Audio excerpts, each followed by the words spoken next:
जय श्री कृष्णा, जय श्री राधे। आज आप सुनेंगे पुत्रदा एकादशी व्रत की कथा।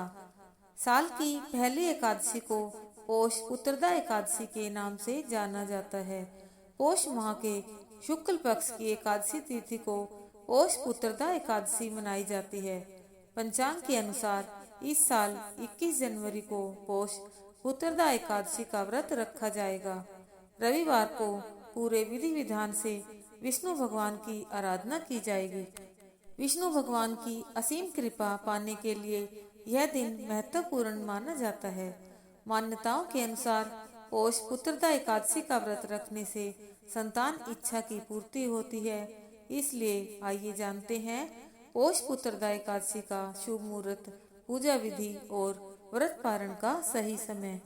पंचांग के अनुसार 20 जनवरी के दिन शाम 7:26 से एकादशी तिथि की शुरुआत होगी, जो 21 जनवरी के दिन शाम 7:26 तक रहेगी। उदया तिथि के अनुसार साल का पहला एकादशी व्रत 21 जनवरी को रखा जाएगा। पारण का समय रहेगा 22 जनवरी को सुबह 6:56 से 9:05 तक। पारण तिथि के दिन द्वादशी समाप्त होने का समय रहेगा शाम को 7:51। आइए अब जानते हैं पोष पुत्रदा एकादशी पूजन विधि। स्नान आदि कर मंदिर की सफाई करें। भगवान श्री हरि का जलाभिषेक करें। प्रभु का पंचामृत सहित गंगा जल से अभिषेक करें। अब प्रभु को पीला चंदन और पीले पुष्प अर्पित करें। मंदिर में घी का दीपक प्रज्वलित करें। संभव हो तो व्रत रखें और व्रत लेने का संकल्प करें। पोष पुत्रदा एकादशी की व्रत कथा का पाठ करें। ओम नमो भगवते वासुदेवाय मंत्र का जाप करें। पूरी श्रद्धा के साथ भगवान श्री हरि, विष्णु और लक्ष्मी जी की आरती करें। प्रभु को तुलसी सहित भोग लगाएं। अंत में क्षमा प्रार्थना करें। आइए अब सुनते हैं पुत्रदा एकादशी महात्म। धर्मराज युधिष्ठिर ने पूछा, हे श्री कृष्ण, अब आप पोष मास के व्रत के बारे में समझाइए। इस दिन कौन से देवता का पूजन होता है तथा उसकी विधि क्या है? इस पर श्री कृष्ण बोले, हे राजन, पोष शुक्ल पक्ष की एकादशी का नाम पुत्रदा एकादशी है। इसका पूजन विधि से करना चाहिए। इस व्रत में नारायण भगवान की पूजा करनी चाहिए। इसके पुण्य से मनुष्य तपस्वी, विद्वान और लक्ष्मीवान बनता है। इसकी मैं एक कथा कहता हूँ, ध्यान से सुनो। भद्रावती नगरी में सुकेतुमान नाम का राजा राज्य करता था। वह निपुत्र था। उसकी स्त्री का नाम शैव्या था। वह सदैव निपुत्री होने के कारण चिंतित रहती थी। इस पुत्रहीन राजा के पिता रो रो कर पिंड लेते थे और सोचा करते थे, इसके बाद हमें कौन पिंड देगा।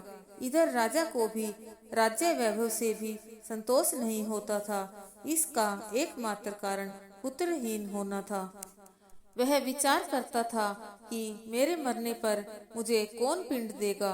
बिना पुत्र के पितरों और देवताओं से ऋण नहीं हो सकते। जिस घर में पुत्र न हो वहाँ सदैव अंधेरा ही रहता है। इसलिए मुझे पुत्र की उत्पत्ति के लिए प्रयत्न करना चाहिए। पूर्व जन्म के कर्मों से ही इस जन्म में पुत्र, धन आदि मिलते हैं। इस तरह राजा रात दिन इसी चिंता में लगा रहता।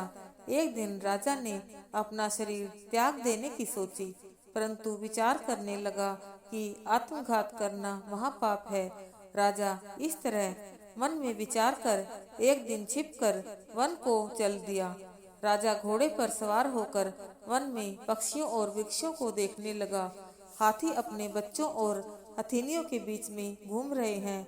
राजा सोच विचार में लग गया। राजा प्यास के कारण अत्यंत बेचैन होने लगा और पानी की तलाश में आगे बढ़ा। कुछ ही आगे जाने पर उसे एक सरोवर मिला। उस सरोवर के चारों तरफ मुनियों के आश्रम बने थे। उस समय राजा के दाहिने अंग फड़कने लगे। राजा मन में प्रसन्न होकर सरोवर के किनारे बैठे हुए मुनियों को देखकर घोड़े से उतरा और दंडवत करके सम्मुख बैठ गया। राजा को देखकर मुनीश्वर बोले, हे राजन, हम तुमसे अत्यंत प्रसन्न हैं। तुम इस जगह कैसे आए हो, सो कहो। इस पर राजा ने उनसे पूछा, हे मुनीश्वरों, आप कौन हैं और किस लिए यहाँ हैं, सो कहो। मुनि बोले, हे राजन, आज पुत्र की इच्छा करने वाले को संतान देने वाली पुत्रदा एकादशी है। हम लोग विश्वदेव हैं और इस सरोवर पर स्नान करने आए हैं। इस पर राजा बोला, हे मुनीश्वर, मेरे भी कोई पुत्र नहीं है। यदि आप मुझ पर प्रसन्न हैं तो मुझे एक पुत्र का वरदान दीजिए। मुनि बोले, हे राजन, आज पुत्रदा एकादशी है, आप इसका अवश्य ही व्रत करें। भगवान की कृपा से आपके अवश्य ही पुत्र होगा। मुनि के वचनों के अनुसार राजा ने पुत्रदा एकादशी का व्रत किया और द्वादशी को पारायण किया और मुनियों को प्रणाम करके अंत में अपने महल को वापस आया। अंत में रानी ने गर्भ धारण किया और 9 माह के पश्चात उसके एक पुत्र रतन पैदा हुआ। वह राजकुमार अंत में अत्यंत वीर, धनवान, यशस्वी और प्रजापालक हुआ। श्री कृष्ण भगवान बोले, हे राजन, पुत्र प्राप्ति के लिए पुत्रदा एकादशी का व्रत करना चाहिए। जो मनुष्य इसका माध्यम श्रवण में पठन करते हैं उनको स्वर्ग मिलता है। बोले श्री कृष्ण भगवान की जय। बोले विष्णु भगवान की जय। आइए अब करते हैं एकादशी माता की आरती। ओम जय एकादशी, जय एकादशी, जय एकादशी माता। विष्णु पूजा व्रत को धारण कर शक्ति मुक्ति पाता। ओम जय एकादशी माता। तेरे नाम गिनाऊं देवी, भक्ति प्रदान करनी। गण गौरव की देनी माता, शास्त्रों में वरनी। ओम जय एकादशी माता। मार्गशीर्ष के कृष्ण पक्ष की उत्पन्ना, विश्व तारणी जन्मी। शुक्ल पक्ष में हुई मोक्षदा, मुक्तिदाता बनाई। ओम जय एकादशी माता। पोष के कृष्ण पक्ष की सफला नामक है। शुक्ल पक्ष में होए पुत्रदा, आनंद अधिक रहे। ओम जय एकादशी माता। नाम सट तिला माघ मास में कृष्ण पक्ष आवे। शुक्ल पक्ष में जय कहावे, विजय सदा पावे।